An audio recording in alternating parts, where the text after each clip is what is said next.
Hey everyone, it's Jeannie from A1 Vacuum and Sewing, and today I'm going to be stitching out the Watermelon Chenille hot pad, and this is going to be May's project.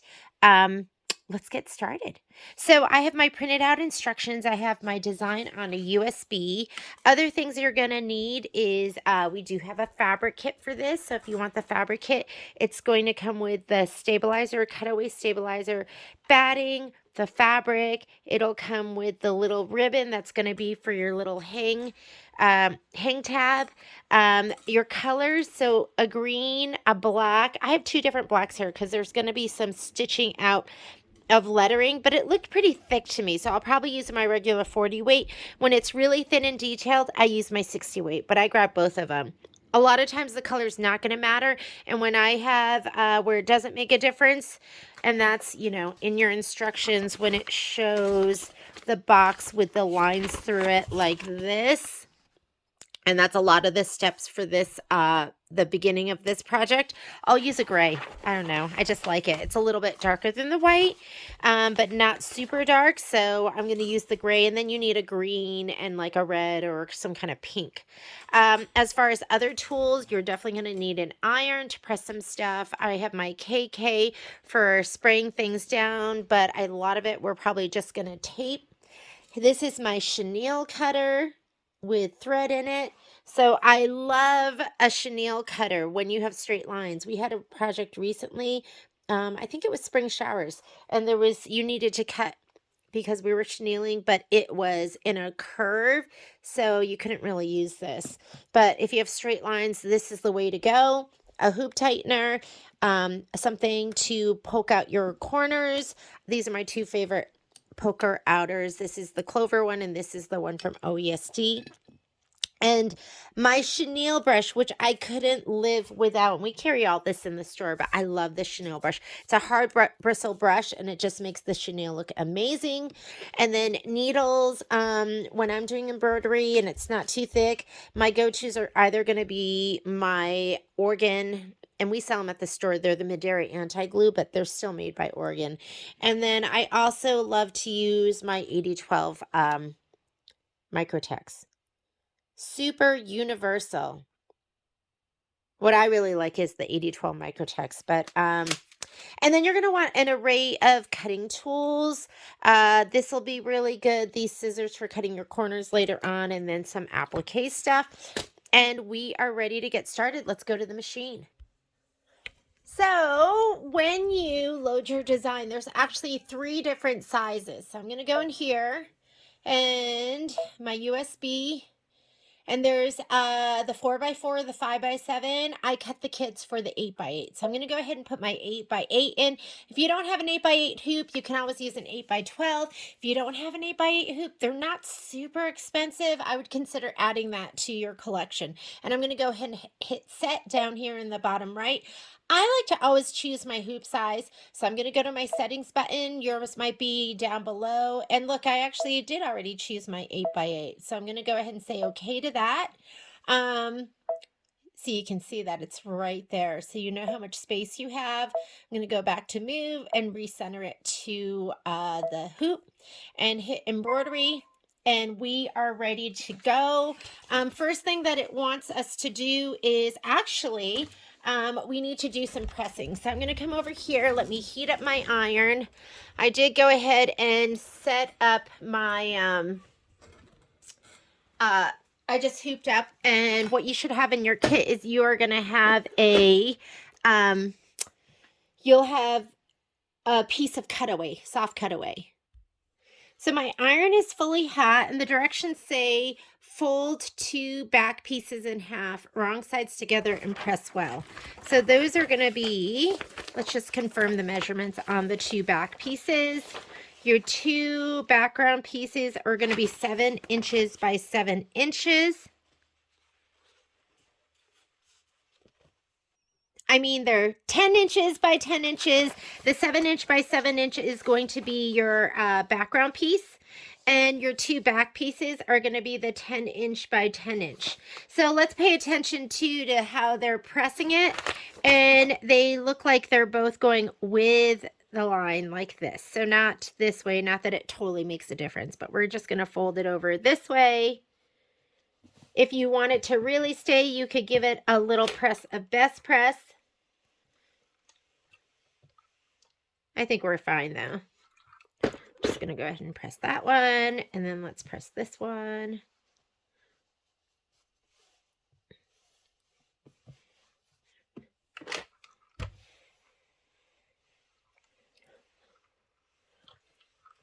Next, we're going to load the desired embroidery design, which we've already done. We're going to hoop our stabilizer, which I've already done. So load your design, hoop your stabilizer, and then we're going to start stitching directly on the stabilizer. So let's go back to the machine. So a lot of the stitching that's going to be happening, the color doesn't make a difference. I'm going to use this light gray. Go ahead and hoop up. I actually almost always use just a Fill-Tech bobbin, but sometimes with stuff like this, I'll just use bobbins up just to get rid of the thread on them. So I had a matching gray bobbin. So that's what I have in in the lower. And first thing you're going to do, and I'm just going to hit start, is you are going to stitch the batting placement line directly on the stabilizer. So grab your piece of batting.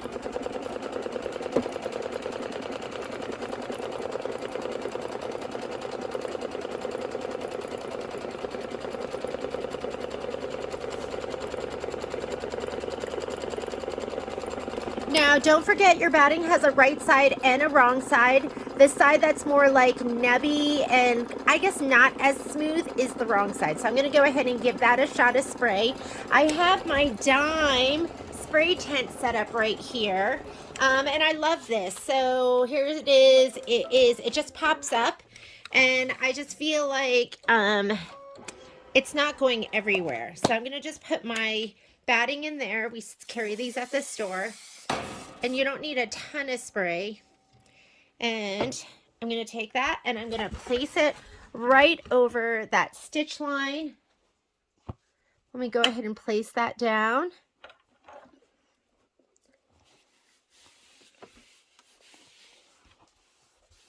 And then once you're done with that, place the project batting. You can tape it if you want. It says to stitch the piecing template. Do not trim batting at this time. Just going to go ahead and hit start, let it stitch out. This is going to be step number 6. Stitch the piecing template. Do not trim stabilizer at this time. I know a lot of time we're used to tack down, trim. That's not what we're doing. This is just going to be a template. But after you stitch out this template, we're going to put the background piece down. So grab that white piece with the red polka dots and give that a little shot of spray, or you can tape it down. I'm going to use my handy dandy spray tent again that I love.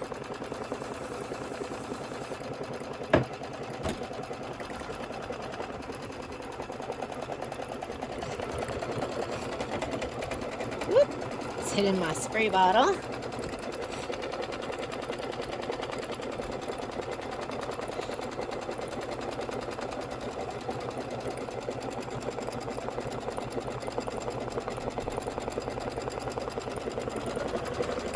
And the background fabric is going to go right side up, centered over section 1. So it's not going to cover the whole thing, but section 1 is going to be this very middle part right here, and that's where you're going to center it.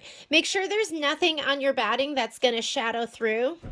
So you want to make sure there's not like a dark thread or anything like that. Go ahead and center it. You're going to go ahead and just push it down, and we're going to be doing some flipping and folding. So this is just piecing in the hoop. This is going to do the border. So first thing it's going to do is it's going to stitch. This is going to be your trim and placement line. Once we do this line, we're going to trim it and then we're going to place. So get a good pair of scissors. I have a pair of snips that I can use.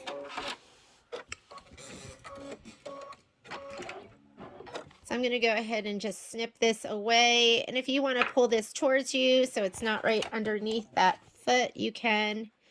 You don't have to take the whole hoop out. I know it's easier for some of you. So if it's easier for you to pull the whole hoop forward, you can. family was just walking through the room, so I just paused the video. It doesn't have to be perfect. Now what you're going to do next is we trimmed it close. Now we're going to lay down fabric number 2, and this is one of our border pieces. Border piece 2 is going to be, because you have, they're all 2x9, so they're all going to be the same size. So just grab one of your 2x9s. When you lay it down, you're going to put it face down, because now it's going to do a 1/4 inch seam allowance, and then you're going to fold it back. So make sure you put right side down. You're going to line up this edge with the stitch line that you just did. You want to make sure it's nice and straight so everything is perpendicular. I'm going to slide this right back, and we are going to go ahead and do your 1/4 inch seam allowance.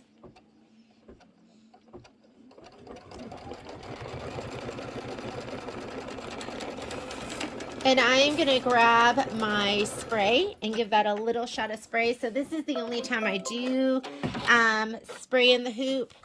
And I try to be as careful as I can. If you want, you could just finger press it back.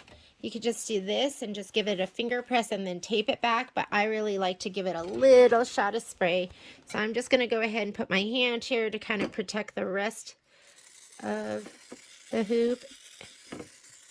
Now, I've got to admit, I'm a very experienced sprayer. Every once in a while, I'll have like a rogue spray that kind of just is out there. But for the most part, I get it right where I want it. If you are a out of control sprayer, do not spray in the hoop. Pull it out of the machine. You could grab a piece of cardboard or something to protect and make sure it doesn't go everywhere.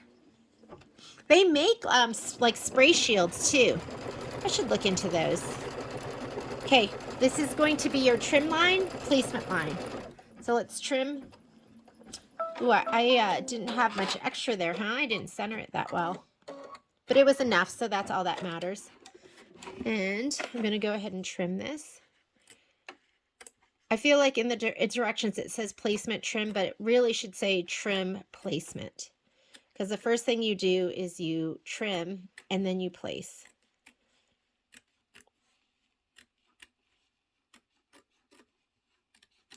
Okay, so you're going to trim that whole thing across.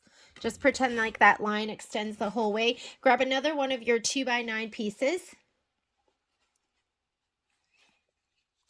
And I mean, this could be much shorter. You could probably, this could be like 2x7 or something. Remember, right side down, centered to that placement line. My placement line goes like this. What you don't want to do is you don't want to place it like this or like this. Center it to that stitch. And now it's going to do your 1/4 inch seam allowance, and then we're going to spray and fold, or fold and tape. Whatever works for you.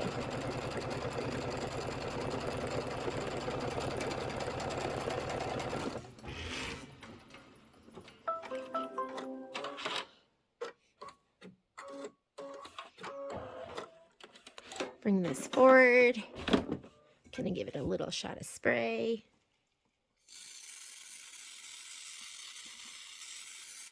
I'm gonna fold it back.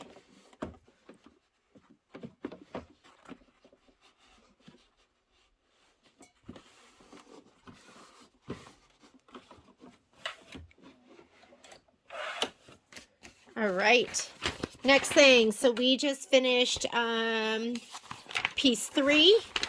That was piece 3 right here. Now we're going to do piece 4. It's going to do a trim placement line on the left. Just get another one of your 2x9s ready. We're going to do this and trim.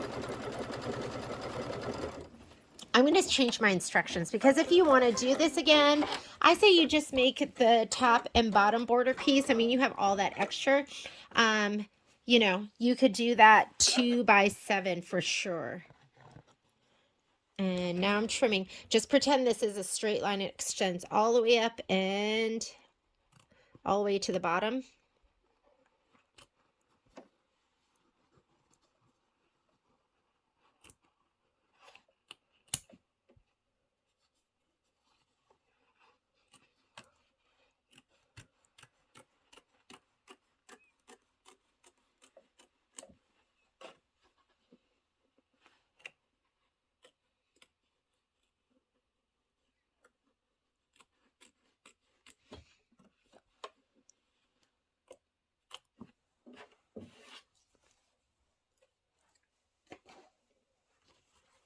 Okay, now we're going to center it to that stitch. Place it right on that line. We're going to sew 1/4 inch seam allowance. We're going to spray and fold, and then we'll do the right side.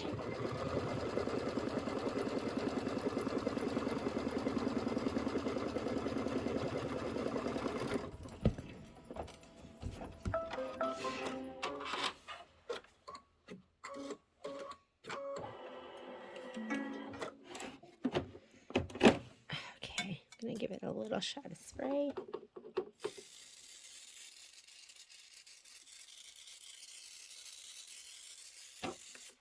If you listen, I am not giving it a ton of spray, just enough that it's going to hold it over there. You never want to gunk everything up, but I just like it because it holds everything down, looks nice and clean. Now it's going to sew the right hand side. This is going to be your trim line first.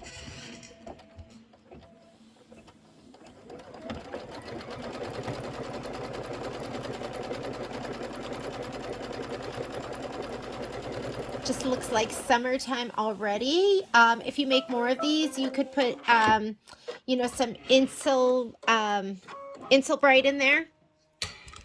Might insulate a little more. You could do 2 pieces of batting. I love the Kimberbell project batting. It's really thin though. I mean, what you have in your kit is just going to be, I think it's probably either Warm and Natural or Hobbs. But if you're really going to be using this hot mitt, I would do something, if you make another one, you know, use something that's going to be a little hardier. Last thing you want to do is like have your friend over cooking and give them this a hot mitt and have the heat just go right through. Okay, grab your last 2x9. Gonna lay it down, center it to that stitch, and put it right on the stitch.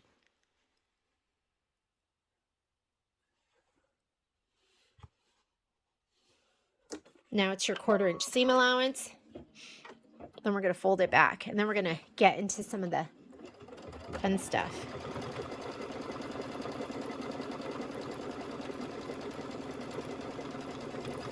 This is, look at, we're already on page 7.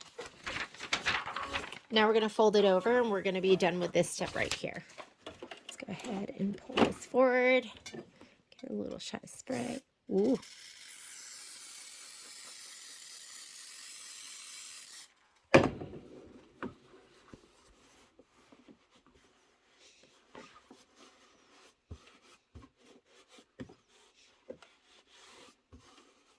All right, I'm ready to slide it back on. We're on step 28. 28 is stitch the border tack down line.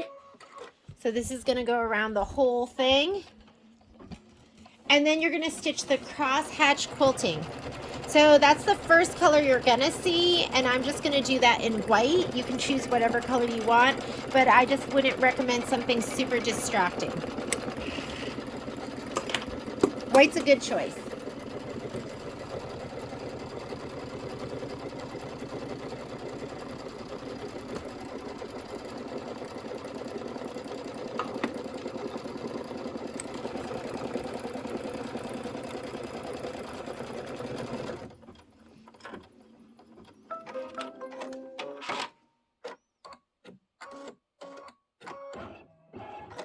So the cross hatching, other than the black, is going to take the longest amount of time. It's about 4 minutes.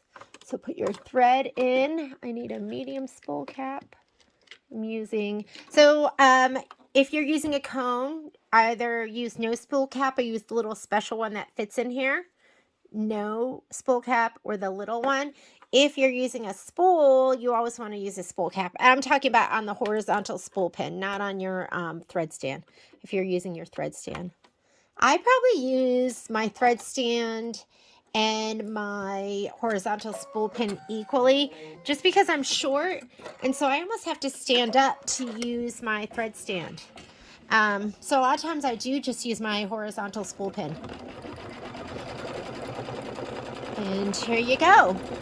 You've got 4 minutes of stitching, so good time to tidy up the sewing room.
Looks pretty cute. All right, so the next thing we're going to do is we're going to stitch the rind placement line. I'm going to leave that white in, but I'll point it out as we go. So I'm just going to go ahead and hit start. And you're grabbing this piece of fabric, the like green linen colored piece of fabric. Give it a little shot of spray to the back.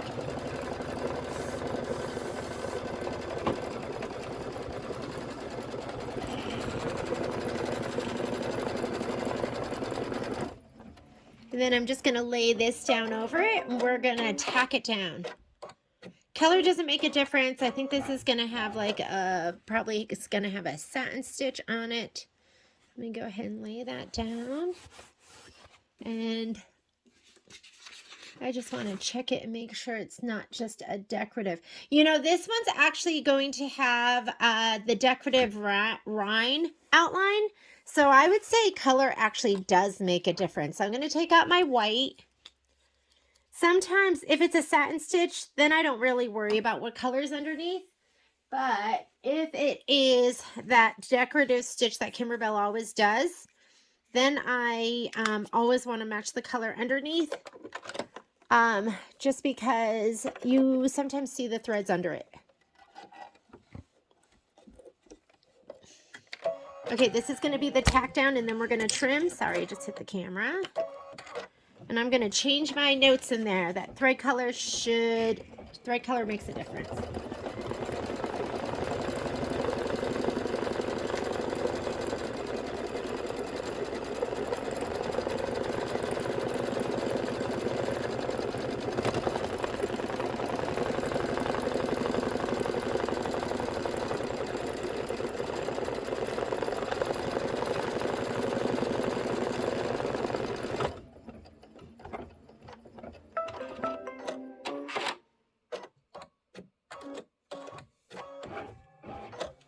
All right, go ahead and trim around close to the stitch.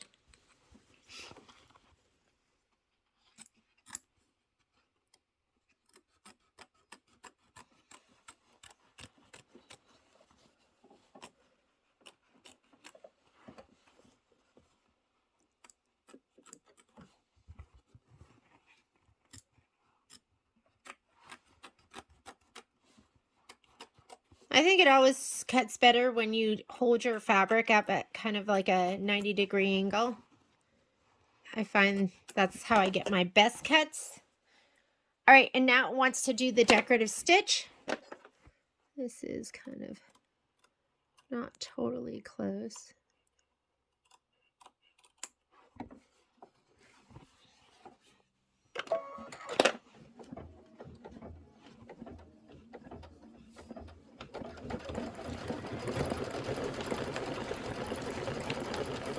This is step number 34. After you do this, you're going to stitch the watermelon placement line, and I'm just going to go ahead. I have this really pretty, it's like a pinkish red. It's red, but like I said, kind of pinkish. So I'm going to be using this next.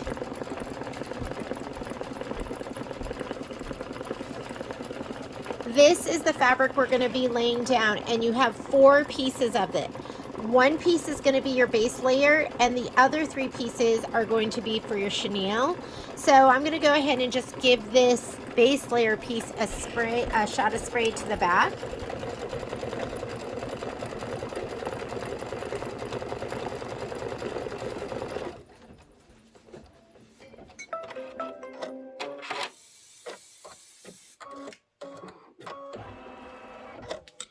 All right, I'm going to go ahead and change out my thread now. Color doesn't make a difference for this placement line, but since I'm going to be using the red next, my pinkish red, I might as well just change it now.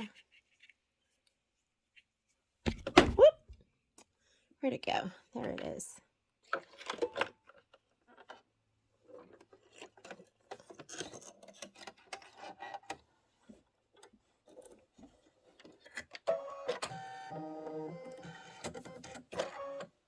Okay, this is the placement line. My piece of fabric is already sprayed and ready to go.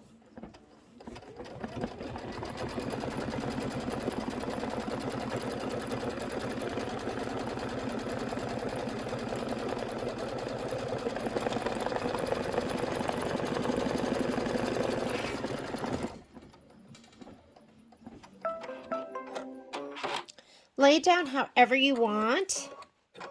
You could like put it this way, or you could angle it towards that watermelon. I'm just going to put it down like this. This is a lot of fabric. Okay, because You know, make note of this if you ever do this again, because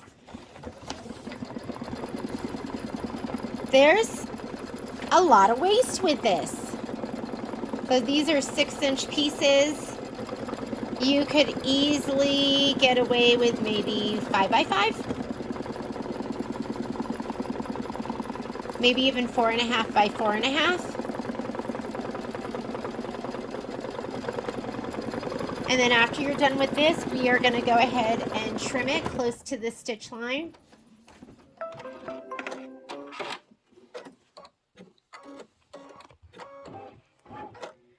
Okay, so let's go ahead and trim this up.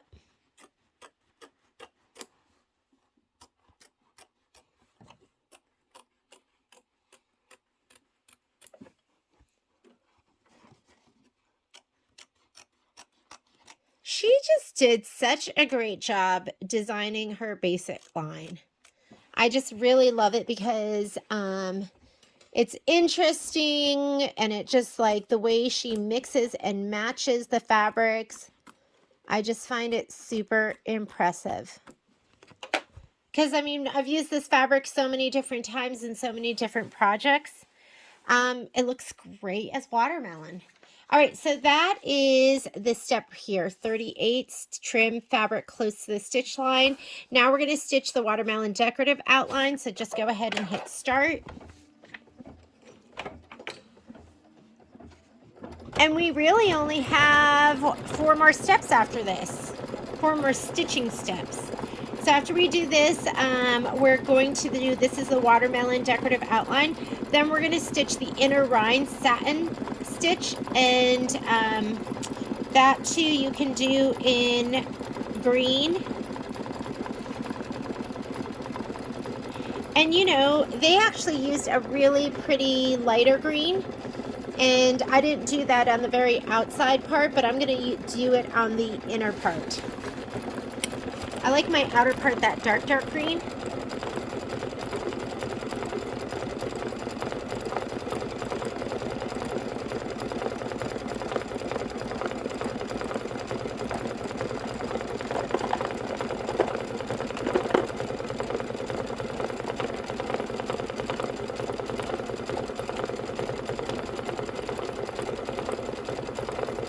I'm going to use this.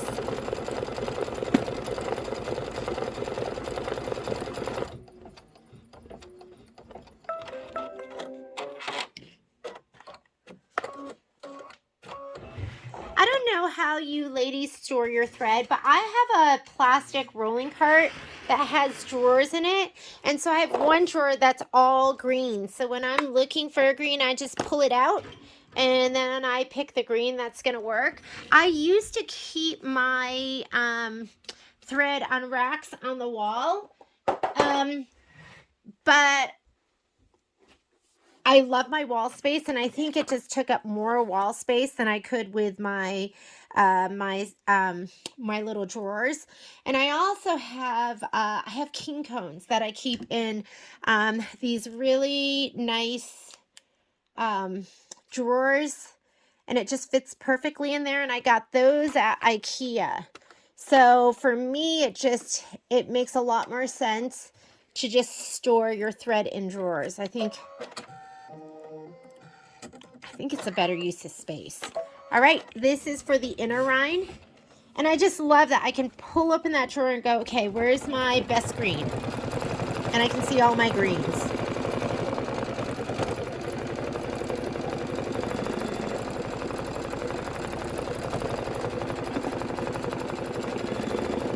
And I got it at actually Joann's, and it was one of those clearance items they were just getting rid of, and it just was kind of perfect. Perfect for what I needed it for. So this is the inner rind. After we're done with this, we're going to put down our 3 pieces of chenille fabric right side up. You're just going to stack all 3 of them. So I have 1, 2, 3. Just going to put them all together. And these are going to go down all at once. Ooh, that looks Perfect. Whoop, sorry.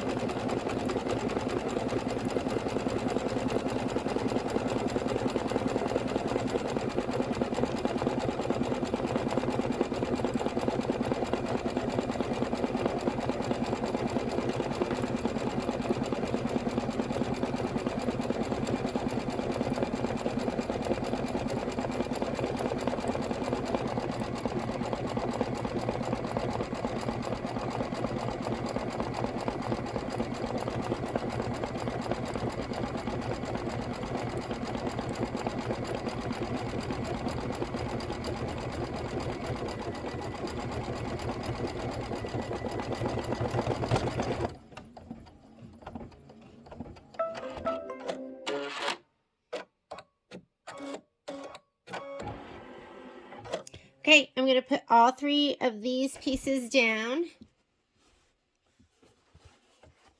And as far as thread color goes, it matters. So go ahead and put that other red back in.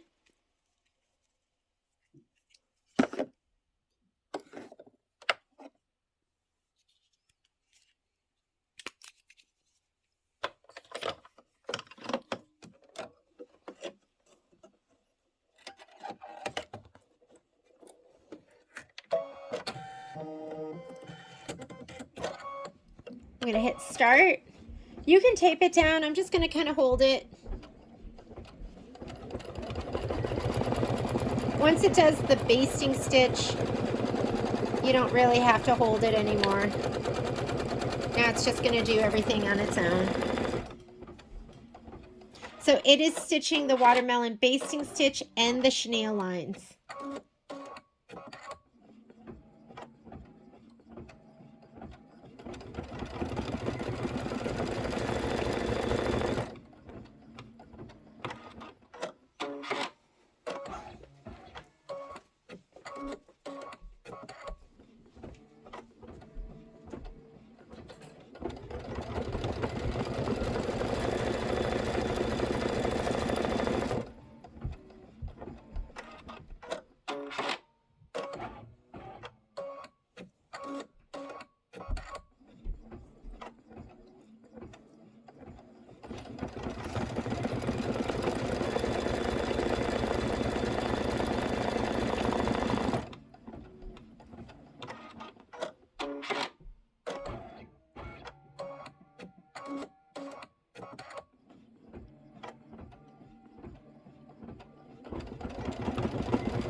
So get a good pair of applique scissors. I'm going to be using these. These are my Femore, I think they're 6-inch. And I'm going to use these because I'm going to be going through all my layers. You don't have to cut through all 3 layers at once. And you definitely don't want to cut through your background fabric or the base layer of chenille. So the base layer of this fabric. I'll see how easy it is to get through all 3 layers. If it is, I'll cut them all at once.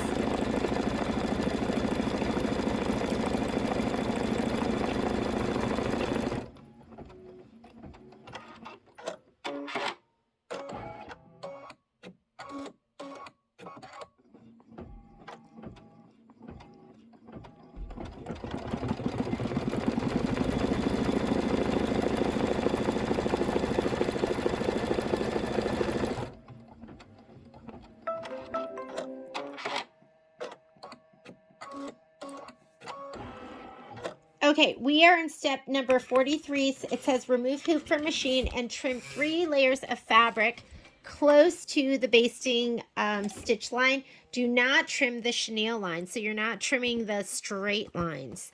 So let's see if we can go through all 3 at once. Let me try it with my dominant cutting hand.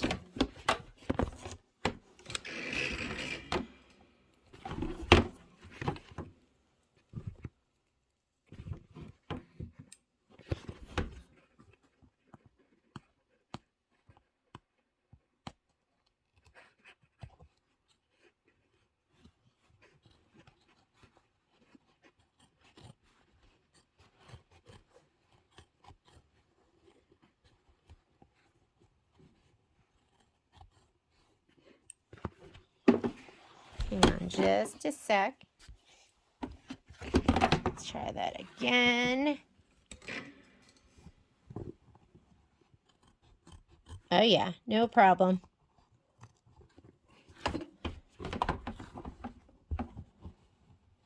I have 2 different pairs of these, and one needs to be sharpened. These are my super sharp ones.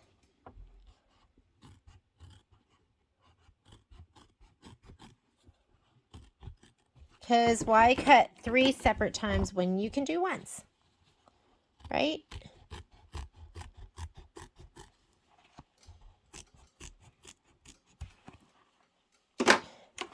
Okay, doesn't that look great?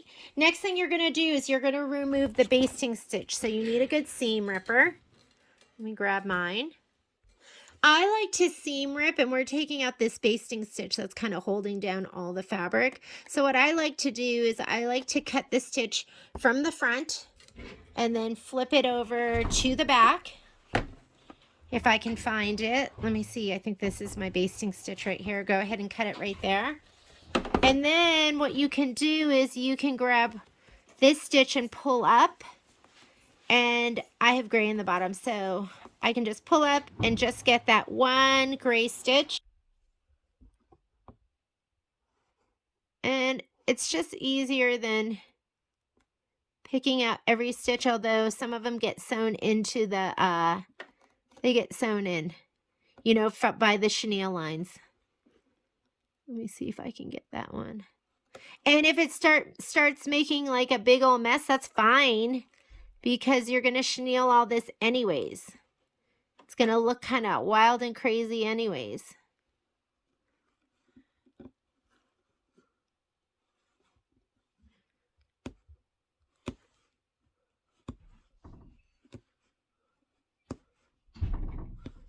Maybe I have to pull them all out like that. Let's go this direction. See, there's my gray thread, but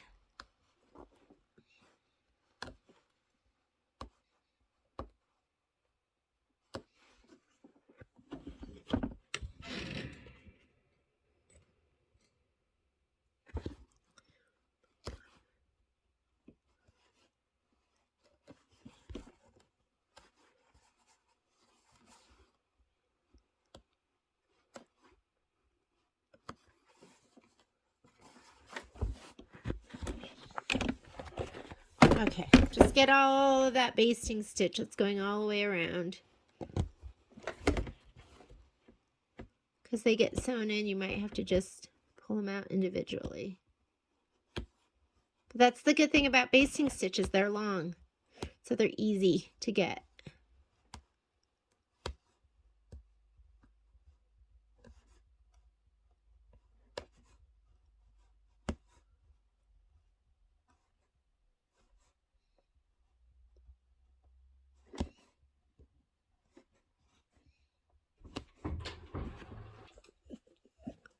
All right.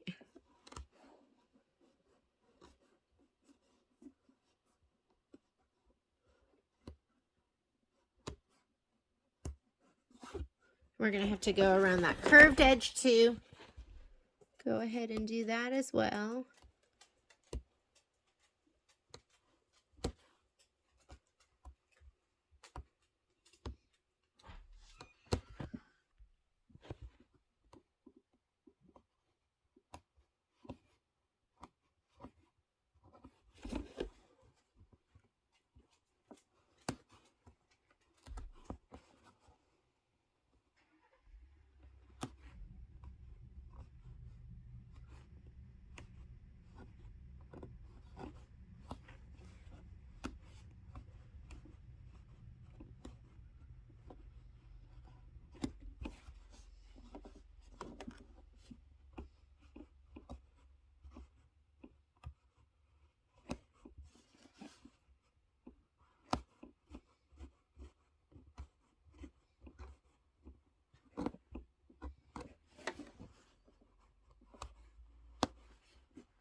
Okay.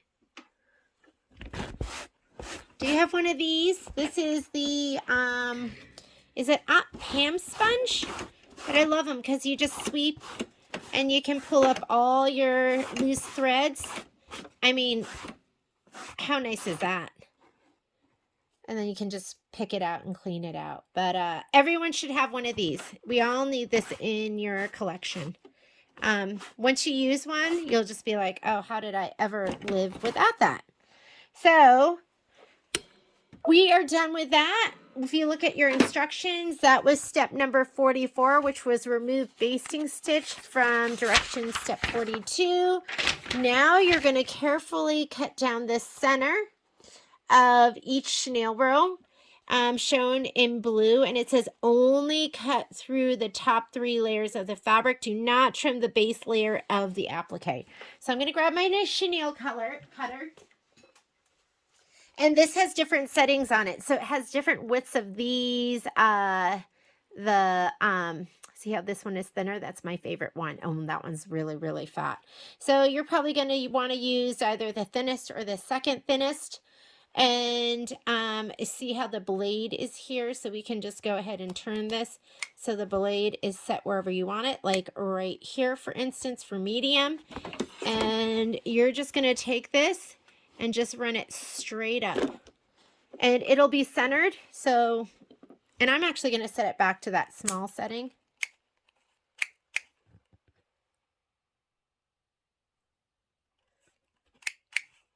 Here we go. So you have 2 things on here. It says turn to select your guide and turn to get a new edge. And my edge is still fine, so I'm just going to use that same edge. And straight up. Is that amazing? I mean, everyone needs one of these too. And I'll go back and make sure I got all 3 layers, but it's centered. It goes right up the center. If you don't have one, you're going to want one. We carry these at the store. And that should be it. So let me just make sure I went ahead and I got everything. I'm just going to kind of scoop again just to make sure I got all my layers, but I think I did.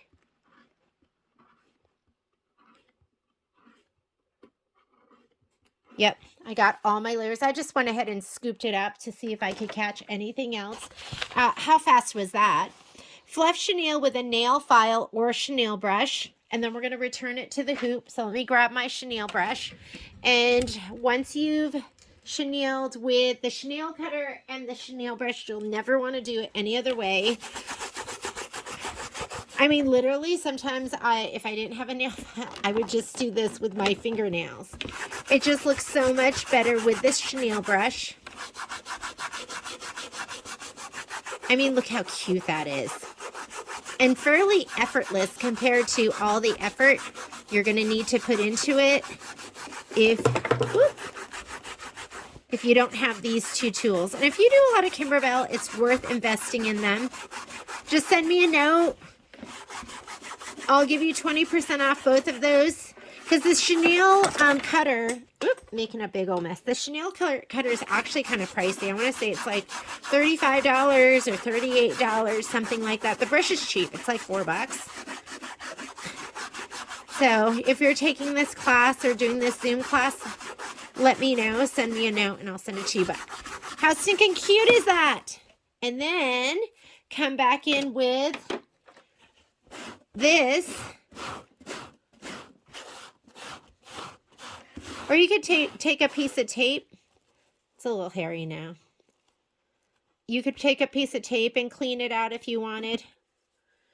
I'm going to switch to the other side. There we go.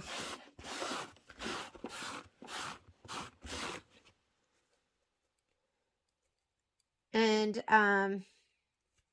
have all different sides on this. It's a messy job, but I love chenille. I love it so much more now that I have the right tools to use as opposed to when I didn't. When I was using like a nail file. I think it's like a must-have. A chenille brush is a must-have. Even if you do chenille once in your life.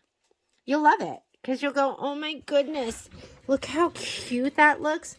And how easy it was too. It was so easy. Okay.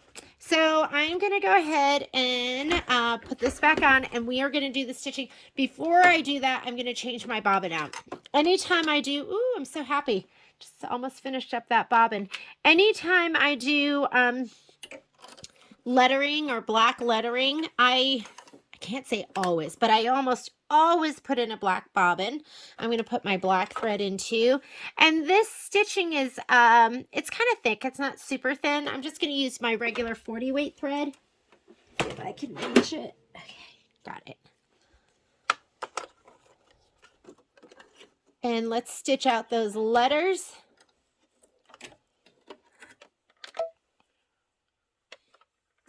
I'm going to slide my hoop back on. I'm going to admire my chenille. It looks so pro. Actually, right here, it doesn't look so. I'm going to get that spot right there. Oh, now that looks so good. Look at that. It is amazing. It's nice to, you know, I have all sorts of tools in my sewing room, some that I use a lot and some that I don't. So it's nice to like use all these tools.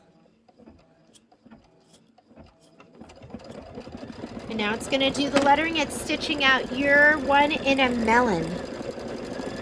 Cute. I'm not very good with puns. So I always admire people that are punny.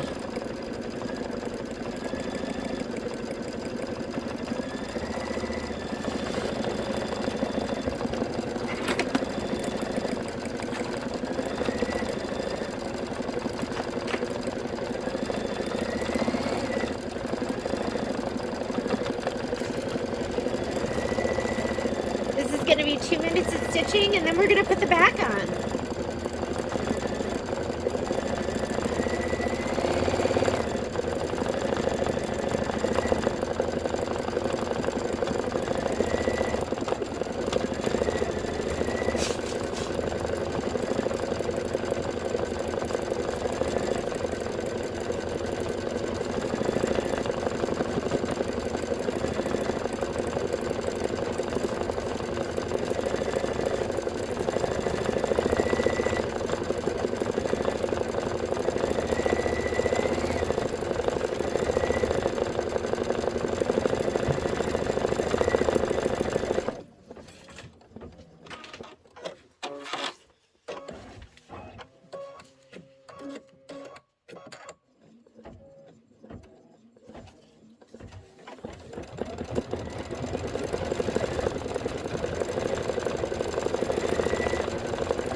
So you want to grab your little piece of ribbon. This is that that 3/8 inch Kimberbell ribbon. You're going to fold the loop in half, wrong sides together. You want the pretty side out. And once this is done, we're going to go ahead and tape this down and we're going to grab our back pieces. But grab your ribbon.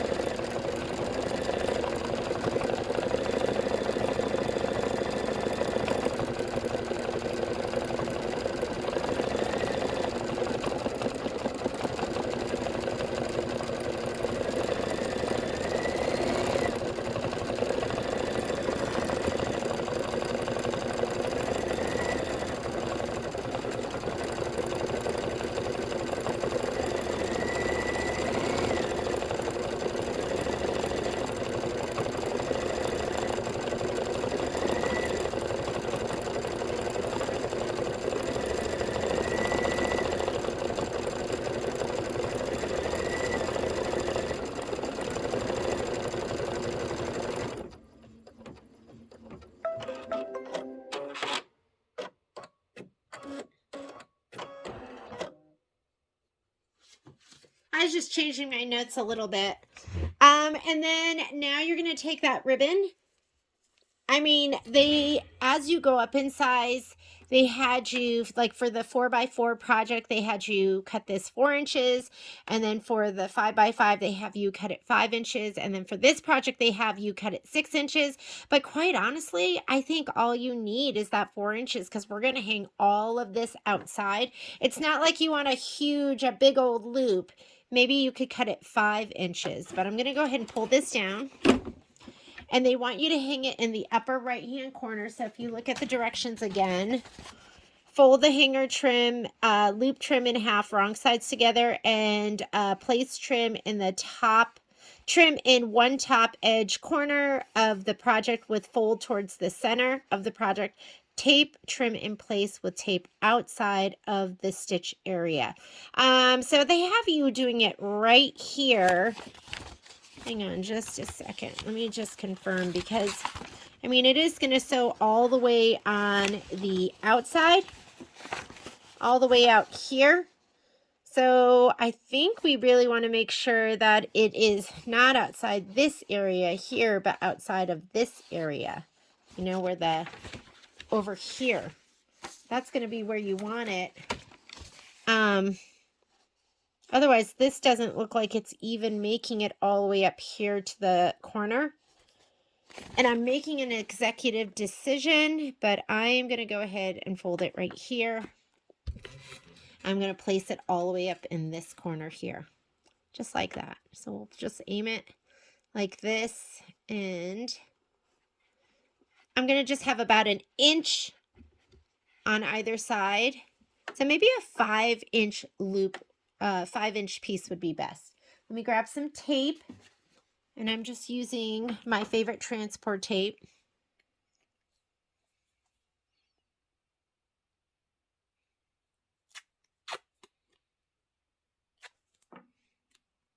And it says tape outside the stitch area. I'm going to tape it up here, just like that. And then it says to take your pieces, and you're going to lay the top one down first. Place the pressed back pieces on top of the project horizontally with fold in the center overlapping about an inch. So it's going to stitch on this outside, so you need to go at least above that. I'd center it, and you want these to be overlapping. Let's put that one down first, and then we'll put this one down. Make sure that you are beyond that stitch line, that your fabric goes beyond it, because it's going to probably stitch right on that stitch line or right inside of that stitch line. You want the folded edge. The folded edge is going to be facing in. So, and then you want those to overlap about an inch. So I have probably about 1.5 inches here. So I'm just going to pull this down a little bit. And this side here, I'm like, well, like at least 1/2 inch above that. I'm going to pull it back again, and that's about 1 inch. That looks good. And I'm around every edge. That looks good to me. So, and then it wants you to go ahead and put place tape over the entire exposed fold to prevent the machine from catching the foot. Now it's just going to go around here, so I don't need a big old piece of tape here. I'm just going to put a piece of tape. Let's see where the stitching is going to go. Stitching is right about here, so I'm going to go on either side. And over here, I'm just folding back.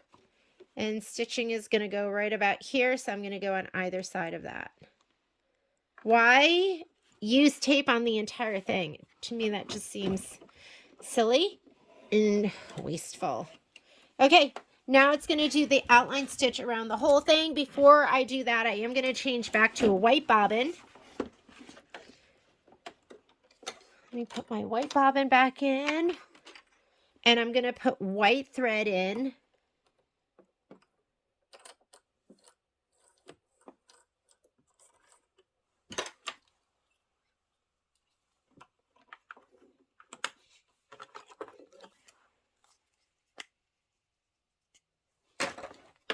my white bobbin and my spool cap that I dropped on the ground.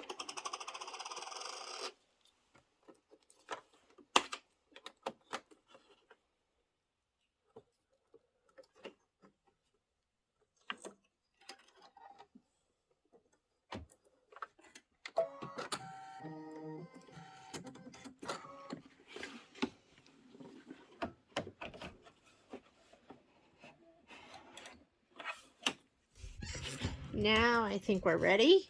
I'm going to go ahead and start.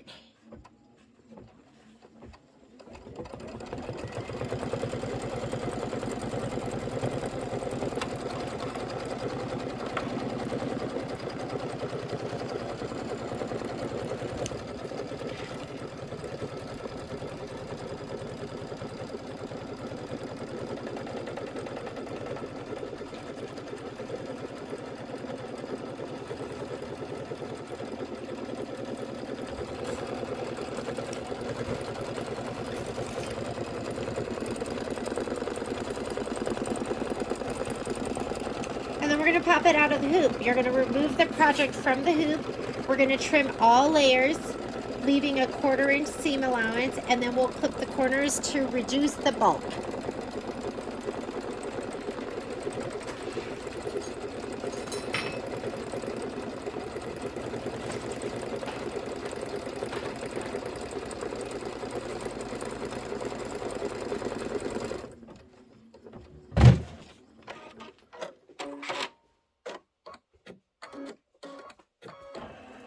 I have no idea what that sound was, but we are done. So I'm going to go ahead and bring this over here. I set it by rotating mat.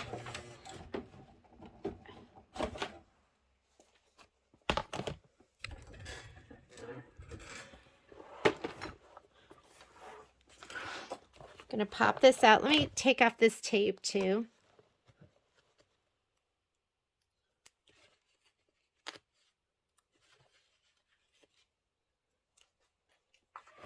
Let's pop it out of the hoop.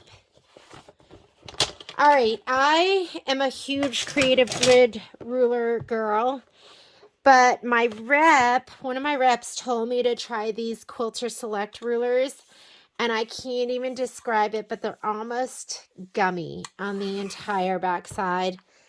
And I didn't want to like them, but I am loving them. So you want a 1/4 inch around this whole thing.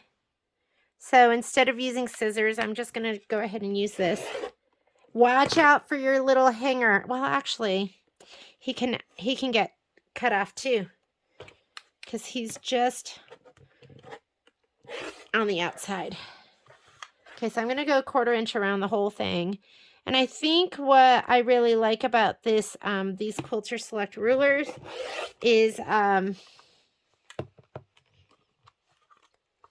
on my Creative Grid rulers, which I love, but they have the little kind of tackier part like on the edges and spots. The whole entire back of these are tacky. The whole thing.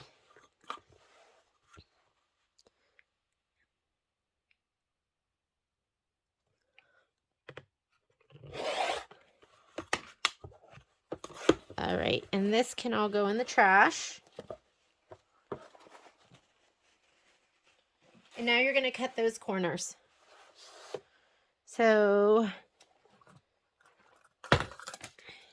we're going to go ahead and trim up these corners. Trim close, but don't trim that stitch.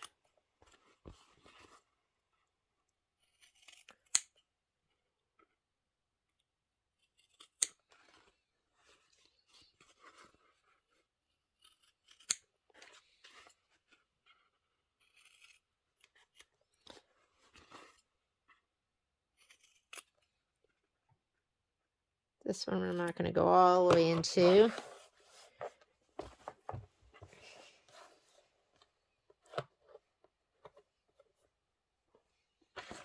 I'm going to turn it right side out.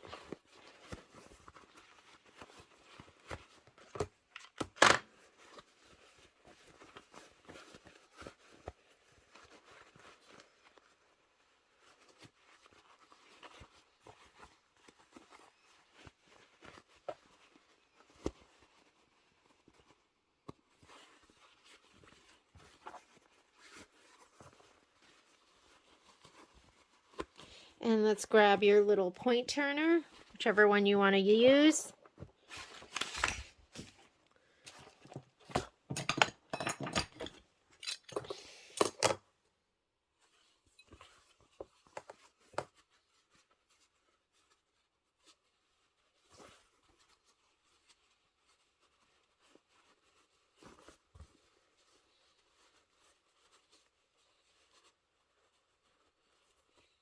Oh my God, that's so cute. So cute.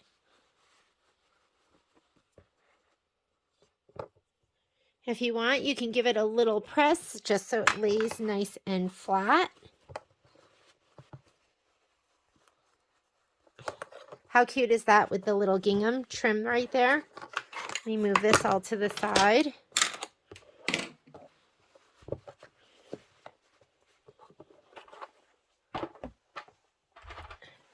While my iron's heating up, I'm going to grab my scissors with the little hooky do. Let's go ahead and trim these little jump threads in between.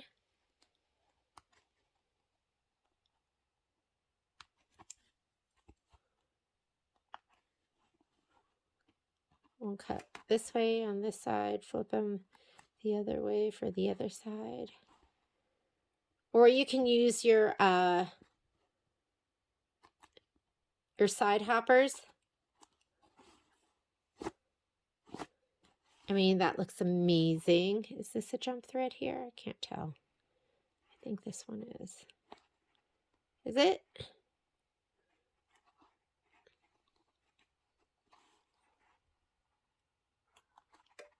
What's this thing? Get rid of that. We have these at the store. These are, this is an OESD product. And that looks absolutely amazing. Look at this chenille. Is that so cute or what? Okay, now let's just press this flat.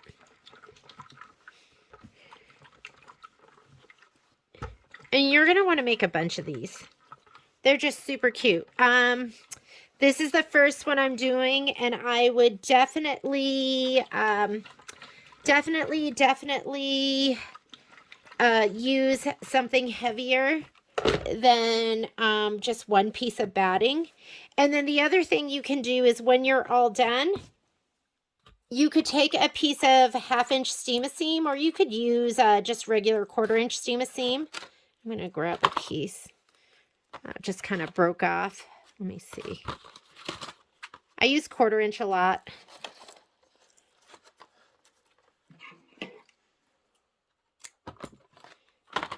I love steam-a-seam. I'm just going to put a line of it right here. I'm going to put the rest of it here so it goes together.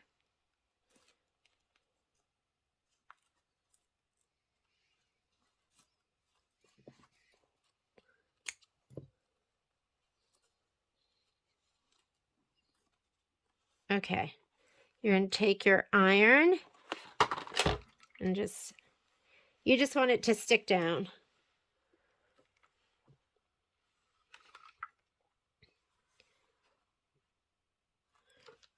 If you don't press it down enough, and one side has paper on it, so it's not sticking to my iron right now. You want to press it down well. If you don't, the paper doesn't come off well. That should be good. I'm going to throw these other pieces away before I stick them to the iron by accident. And then you can just pull the paper off. That was where my paper had ripped, so not a big deal. You know you don't have it on enough if that kind of is brittle and it just keeps breaking away. And then make sure your fabric totally covers that steam-a-seam.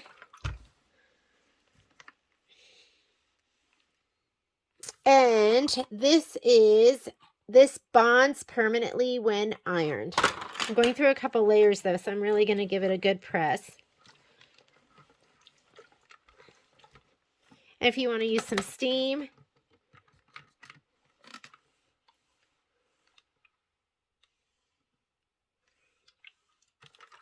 see if it's, oh, I still need it to, I'm going to use some steam for this. Whoop.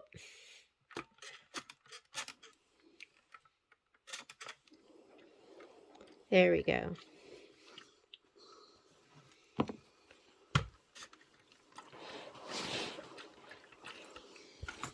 And be careful on my mat. And you are all set. And this, I'll fluff it one more time just because it's getting pressed down a little bit. And there is our adorable, your 1 in a melon little pot holder. Thanks for joining me.